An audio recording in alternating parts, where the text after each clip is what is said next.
Hello YouTube, Tim Schweitzer from Local Cooking Show here, and I'm going to show you how to plant a wonderful little herb garden for under $30.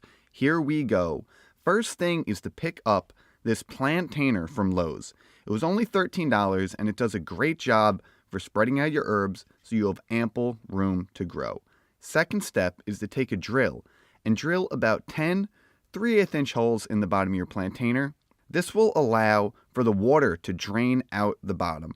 If you don't have this, you will have water buildup in the bottom of your plantainer. You'll get root rot and your plants will die, and we definitely don't want that.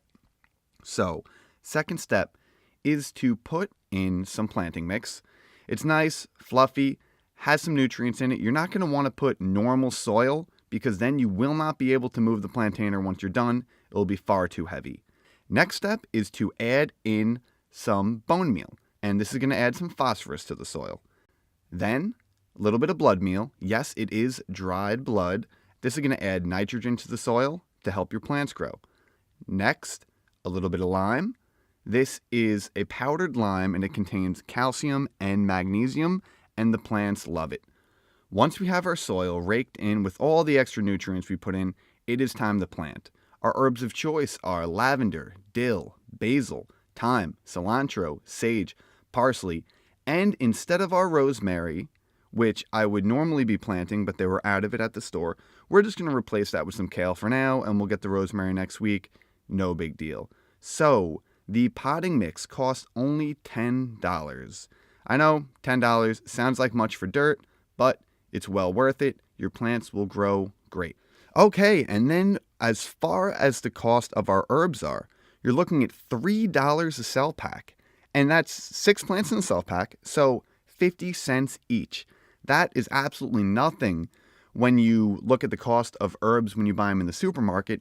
You're looking at $3 to $4 per bunch. Now you need them, walk out your back door, and they're free. So, when we're going to plant our plants, we're going to take your hand, a screwdriver, a little shovel. You're going to make a hole in the potting mix, and you're going to place your plant in. Now, when planting, you want to make sure that you're not just putting it up to the dirt and having it the same level. You want to bury the plant down a little bit and bury that stalk in the ground an inch or two, or just enough to give the plant a little more rigidity in the ground, and it'll grow much nicer. And then once the plant is in, you put the dirt around it and you pack it down nice and tight. Once all your plants are in, you're going to put in some of the Osmocote flower and vegetable plant food, and this will actually feed your plant up to 4 months, so you put it in once and you're good for the entire season. After that, just be careful that there's none of the Osmocote left on the leaves of your plants because it is a little acidic and it will eat away at the leaves. Very minor, but it'll burn your plant a bit, so make sure you water immediately after putting the Osmocote on or not. Your plants are stressed, you move them from their home and put them into a new one that they will be much happier in, but you have to give them some water, you have to let them acclimate, and they will do just fine.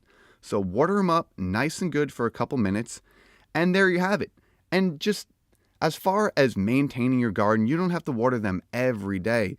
Once every other day, get out there with a hose, water them up for about 5 minutes, and you will have a happy little herb garden that will keep your kitchen stocked with delicious, fresh, organic herbs for the entire season.